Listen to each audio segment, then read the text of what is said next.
Hey guys, we are back for the second Power Rangers kind of top 10, well not really top 10, but 10 wish list items that I want to see in the Power Rangers Lightning Collection. I could probably do a lot more of these. Honestly, I could probably go on for quite a while because frankly I want to see way too much come out of this line. Like more than I'm prepared to pay for over the years. I want to see it made. I want to have to buy it. I don't want to pay for it, but I want to have to buy it. And I want to see villains in this line. I know that's been a constant thing from a lot of folks, is to see villains. And they already showed that they are capable, and they gave us Lord Zedd right out of the gate, and he is a contender as far as I'm concerned for one of the figures of the year for 2019. He is an almost flawless figure. I'm concerned that, maybe that isn't always going to be the case, because there's obviously a lot of unique monsters and villains in this line. And you also have to wonder, well, what are they going to actually do? How memorable are the big bads from some of the other shows? They're not all Lord Zeds, they're not all Rita Repulses. Some of them are not nearly as memorable. And then you have a million and one, monster of the episode kind of villains that only appear once, or well, maybe they appear later on, like in Lord Zedd's party episode, where they're going crazy in his castle. But for the most part, you generally only see a lot of the monsters just once.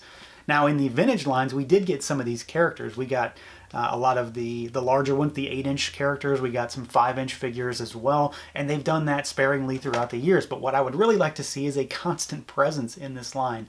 Every other wave, maybe give us a villain, or every wave give us a villain, if that's even possible. So what I've done is I've kind of gone through and picked my top 10 with a bonus as well. Now, well, not a top 10, but 10. 10 of the ones that I want to see as soon as possible. And these are all from Mighty Morphin. So in contrast to my last video where nothing was Mighty Morphin, these are all monsters from MMPR only. Some of them are from Season 2, if I can remember correctly. Most are from Season 1. These are the characters that stick out the most to me, ones that I think would be the coolest to have as figures, and I just think have some of the most fun designs. So we're going to start, and we're just going to kind of run through the list. Again, this is in really no particular order. So the first one on the list is Bones. And if you saw recently, I got a hold of his vintage figure. Of course, I forgot that he came with a sword, so Lightning Collection would need the sword. Bones is, of course, a cape-wearing, hat-wearing skeleton man. And you can't tell me that that wouldn't be for a fun figure. That's really all it comes down to with this list, is they have to be weird and wacky looking, and they have to be fun designs. So that right there, right out of the gate, Bones would be my first pick, just because skeleton man. That's all you need. Next on the list would be Pumpkin Rapper. Now, he's probably not going to, sing or rap at us. He's probably not going to make any sounds. But this guy is a walking pumpkin man, and you really can't go wrong there. He's, like the evil Jack Skellington that also happens to look pretty awful. So he's got that bright orange and kind of green design, covered in vines. And of course in the show he raps and he sounds terrible. And that figure's not going to do that, but you can't tell me that that wouldn't be just an awesome design. Next on the list is probably maybe the most basic figure. I just really like the episode that this one comes from, and I really, really liked him in the Sentai counterpart as well. So this is just a personal preference thing, but the Nasty Knight would be excellent to have. He's, basically a big Black Knight character, so that would be fantastic. It'd be very, very easy for Hasbro to do that, I think, and he could be used in different lines. He definitely looks a little demonic in some ways, so you could use him in different lines as well, but he still very much has that just sort of standard Black Knight design. You can't have a list without having one of the more memorable villains from Mighty Morphin Power Rangers, and that would be Pudgy Pig. There's no doubt about it that a lot of folks who maybe even aren't Power Ranger fans now, but just happened to watch it as a kid, remember the big pig monster that is basically just a head with arms and legs sticking out of it that eats the Power Rangers. Need I say more?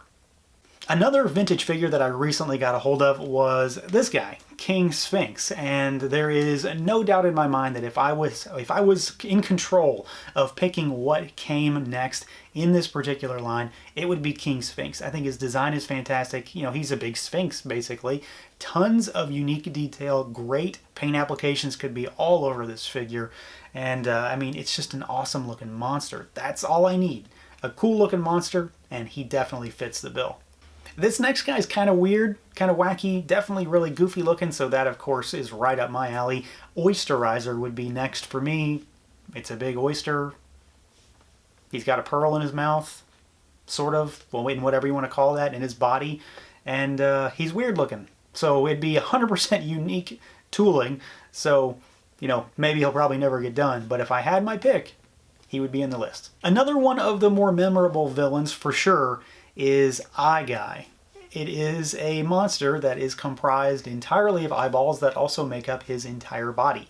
So, yeah, that would be awesome. There's really no doubt about it. I think he would be a fantastic looking figure. There would be an awful lot of paint on this guy, though, getting all of those eyes painted. But come on, I think the work would be worth it. This would be an awesome action figure, and there's no denying that he would absolutely stand out amongst just about every other figure you own. It's a dude covered in eyeballs, or made up of eyeballs even. One of my all-time favorite Power Ranger monsters, and I'm sure there's a Turtles thing here that kind of goes along with it because he sort of looks like Toka from TMNT 2. It sort of gets that vibe for me, would be Shell Shock. So this is the turtle that also has the stoplight that comes out of his back.